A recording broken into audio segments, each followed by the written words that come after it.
ଜାଣିଗଲୁ ଶରୀରଟାକୁ କ୍ରିୟା କରୁଛି କିଏ? ପବନ ନା ଆଉ କିଏ କରୁଛି? ନା କେବଳ ତ ପବନ ଆଉ। ପବନ କ୍ରିୟା କରୁଛି। ପବନ ଯଦି ଶରୀର ପଳାଏ ଆପଣ କେତେ ଦିନ ଶରୀର ରକ୍ଷା କରିପାରିବେ? କିଛି ନାହିଁ, ସାଙ୍ଗେ ସାଙ୍ଗେ ପଚିବ। ତାହେଲେ ଏଟା ତ ଗରମ ପବନ ନୁହେଁ କି ଥଣ୍ଡା ପବନ ନୁହେଁ, ନା ଇଏ ହଉଛି ପ୍ରାଣ ପବନ। ତାହେଲେ କେମିତି ଇଏ ଶରୀରକୁ ରକ୍ଷା କରିଛି? ଯେତେବେଳେ 1600 ସେ 6 କଥା ଛାଡ଼ନ୍ତୁ, ସେ 6 କଥା ମୁଁ କହିବିନି। 1600 ଶରୀର ନିର୍ଗତ ହଉଛି 12 ଘଣ୍ଟାର। ମିନିଟ କେତେ ପଡିଲା, ସେକେଣ୍ଡ କେତେ ପଡିଲା, ଘଣ୍ଟା କେତେ ପଡିଲା, 12 ଘଣ୍ଟା କେତେ ପଡିଲା? ଯଦି 1600 ନିର୍ଗତ ହେଲା ଶରୀର ପବନ, ତାହେଲେ ଇଏ ହଉଛି କଣ ଜୀବ ବସୁଛି 1600? ପରମର ତ ଭାଗ ଅଛି ନା ନାହିଁ? କଣ ପରମର ଭାଗ ଅଛି ନା? ତା ଭାଗ କେତେ ପଡିଲା କୁହନ୍ତୁ ବାବା? ମୁଁ ଆପଣଙ୍କ ପାଦ ପଦରେ କୋଟି କୋଟି ପ୍ରଣାମ କରୁଛି। ଶୁଣନ୍ତୁ, ଜୀବ ଯେତେବେଳେ ଜପୁଛି 21,600 ଥର, ବୁଝିପାରିଲେ କି? ଜୀବ ବିହାର ହୃଦ ତଟେ ପରମ ବିହାର ତ୍ରିକୁଟେ, ବୁଝିଲ? ପରମ ଯେତେବେଳେ ତ୍ରିକୁଟରେ ରହୁଛି, ଜୀବ ରହୁଛି ହୃଦୟରେ। ସେ ତ୍ରିକୁଟରେ ଯୋଉ ପରମ ତ୍ରିକୁଟରେ ରହୁଛି, ତାର ଯୋଉ 2 ଦଳ, ବୁଝିଲ? ସେ 2 ଦଳରେ ପରମ ଭଜନ କରୁଛି। ସେ 2 ଦଳଟା ହଉଛି ଆମର 21,600 କୁ 50 ଦଳରେ ହରିଦେଲେ ଦଳକ ଯେତିକି ପଇଲା, ସେଇ 2 ଦଳ ସେଆକୁ 2 ଗୁଣ କରିଦେଲେ ଯେତିକି ଲଲାଟ ଚକ୍ରରେ ରହୁଛି ସେଇଟା ହିଁ 1728 668 ହିସାବ କରିଦେଲେ ପଡିଯିବ 6 ଚକ୍ର ହିସାବ କରିଦେଲେ ସାଙ୍ଗେ ସାଙ୍ଗେ। ତେଣୁ 2 ଦଳରେ ଯେତିକି ରହୁଛି ସେଇଟା ହଉଛି ପରମର ଭଜନ, ବୁଝିଲେ ନା? 2 ଦଳ ଯେତିକି ହେଲା, 2 ଦଳ ଭିତରେ କରୁଛି କେତେ? 2 ଦଳରେ 8,064। 8,064। ହଁ, ସେଇଟା 864 ସେଇଟା ହେଇଥିବ ଆଉ 864। 8,800 ଧନ ଯାହାକୁ ଜଣା,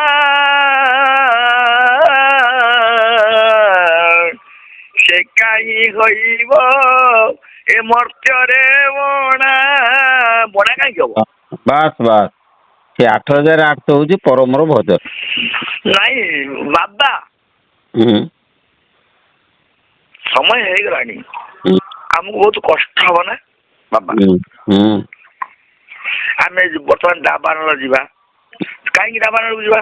ଡାବାନଳ, ଅସିପତ୍ର, କୁମିପାକ, ଅନ୍ଧକୂପ, ଯୋଉ 84 ନର୍କ ଆମର ଏଇ ମର୍ତ୍ତ୍ୟପୁର 84 ନର୍କ ଅଛି। ସେ 84 ନର୍କର ସବୁ ଭିନ୍ନ ଭିନ୍ନ ବିଭାଗ ଅଛି।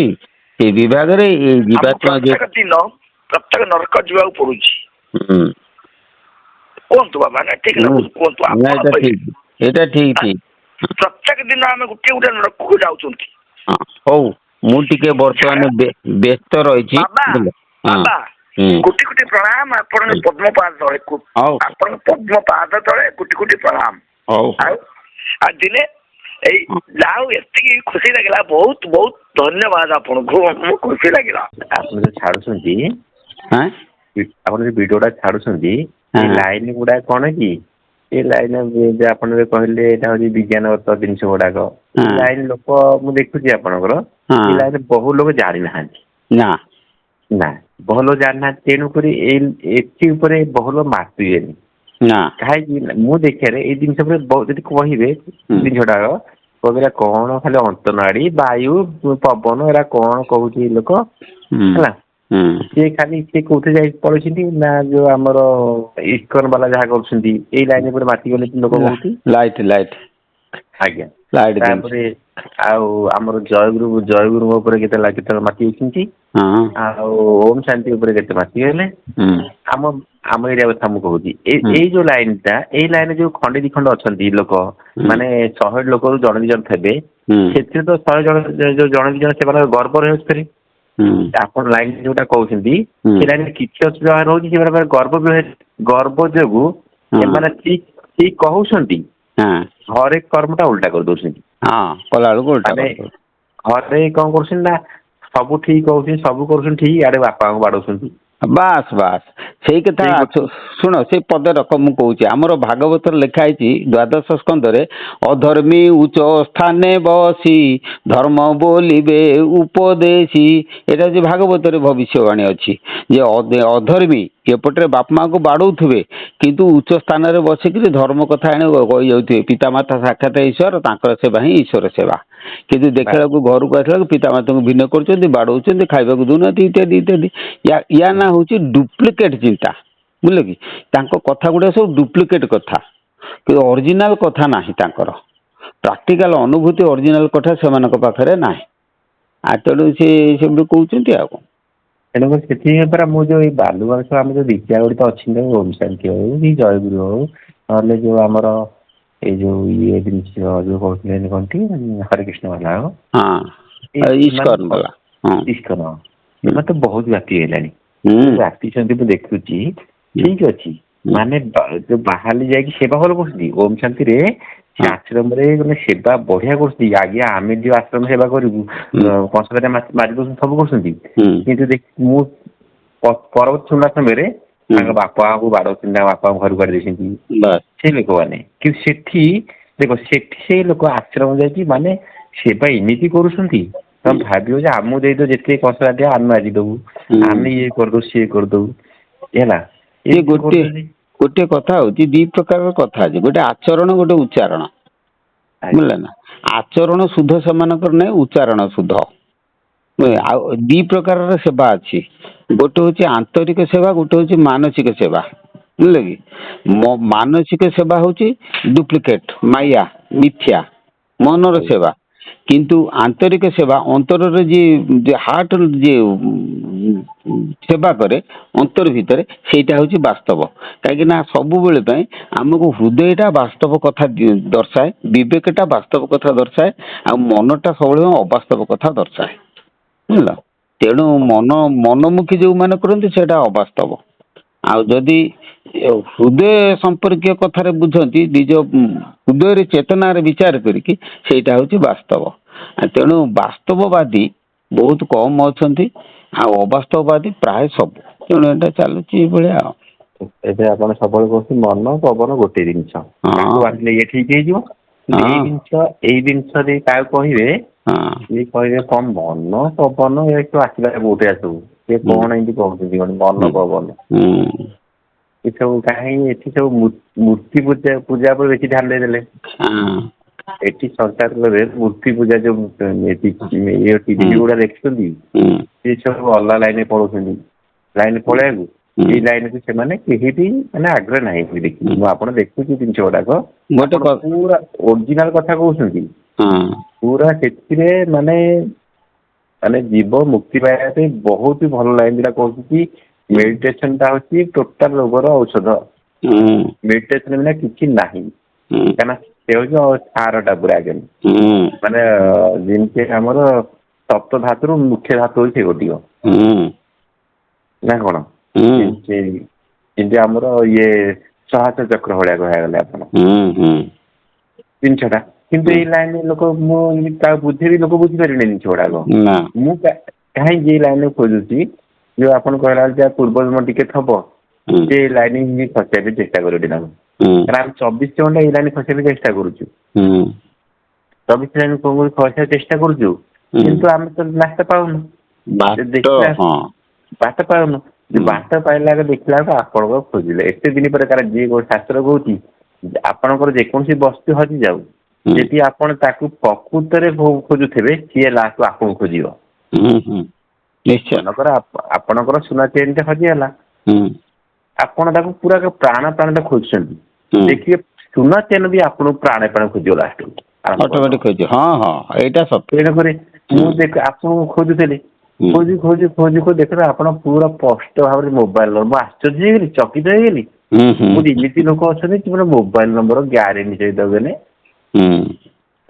ମାନେ ଯୋଉ ଲୋକ ଚାହାନ୍ତି ଇଏ ମାନେ ଯାହାର ଓରିଜିନାଲ ତ ଅଛି ଦେଖେଇ ହବ କେବେ ଲୁଚିବନି ସତ କେବେ ଲୁଚି ରହେନି ନା ସେ କାହିଁ ଭୟ କରିବ ନା ଆମର ଭୟ କରିବାର କଣ ଅଛି ଆମେ ତ ଯାହା କହୁଛୁ ସତ କହୁଛୁ ଠିକ କହୁଛୁ ଆଉ ତେଣୁକୁ ଯୋଉମାନେ ମିଛ କହିବେ ସେମାନେ ମୋବାଇଲ ନମ୍ବର କାହିଁ ଦେବେନି ସେ ଦେବେ ନାହିଁ, ଲୁଚେଇବେ, ତମେ ପ୍ରଶ୍ନ ପଚାରିଲେ ସେ ବିରକ୍ତ ହେବେ।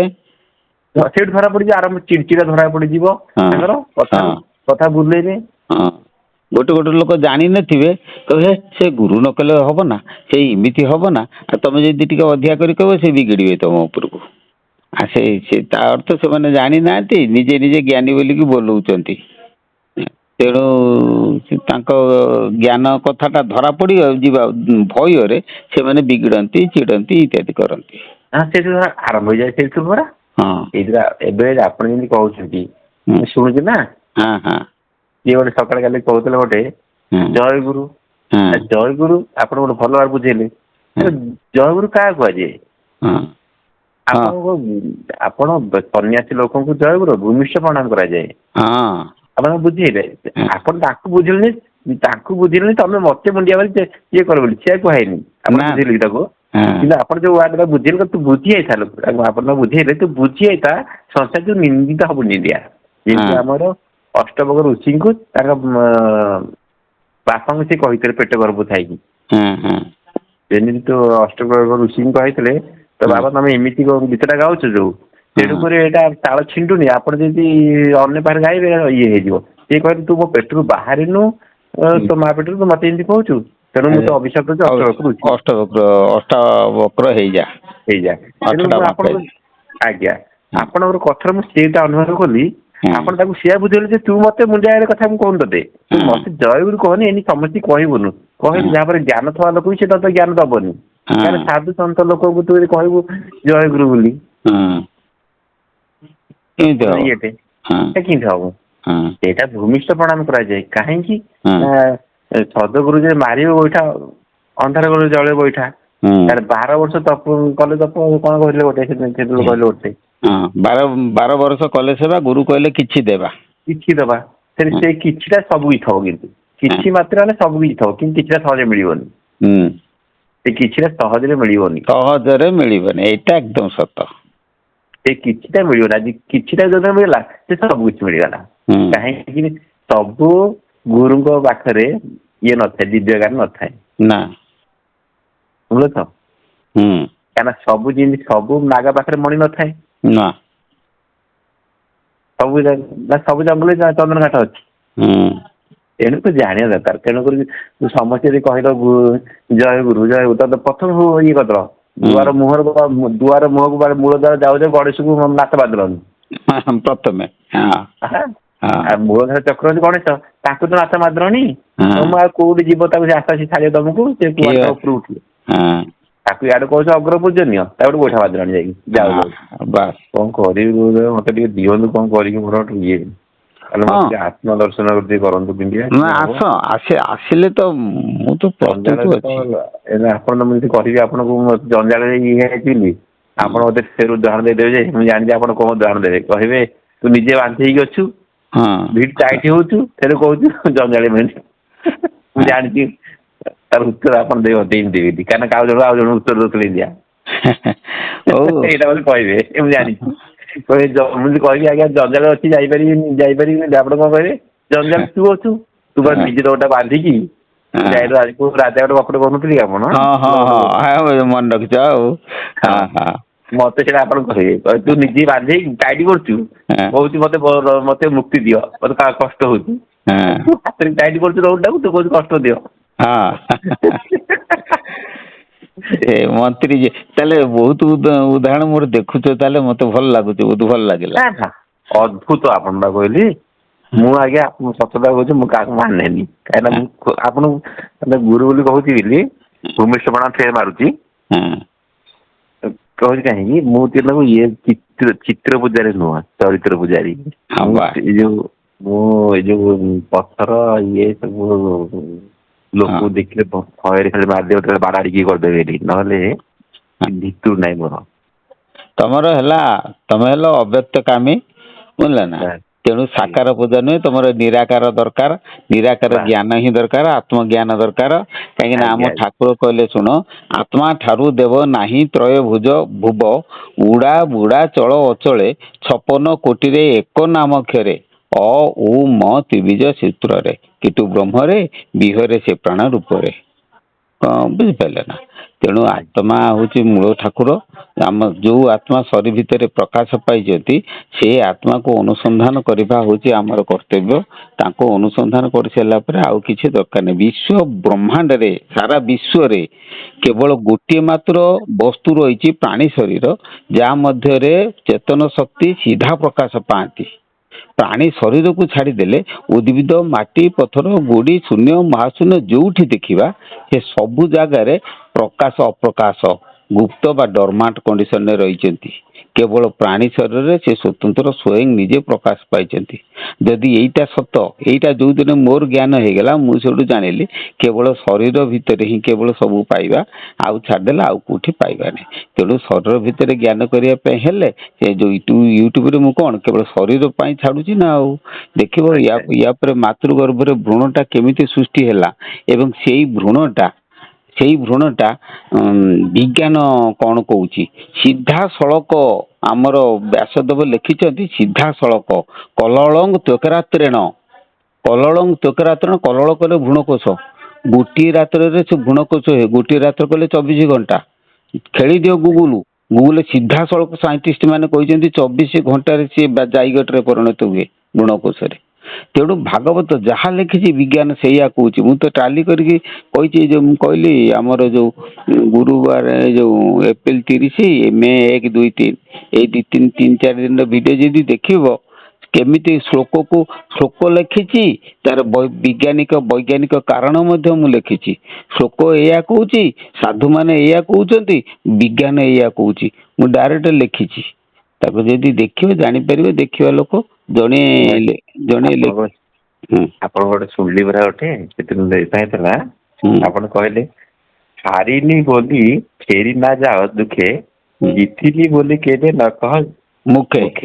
ନିଚେ ଜିଣିବୁ କଲେ ଥରକୁ ଥର, ଧୀର ପାଣି ଯେ ସେନେ କାଟେ ପଥର।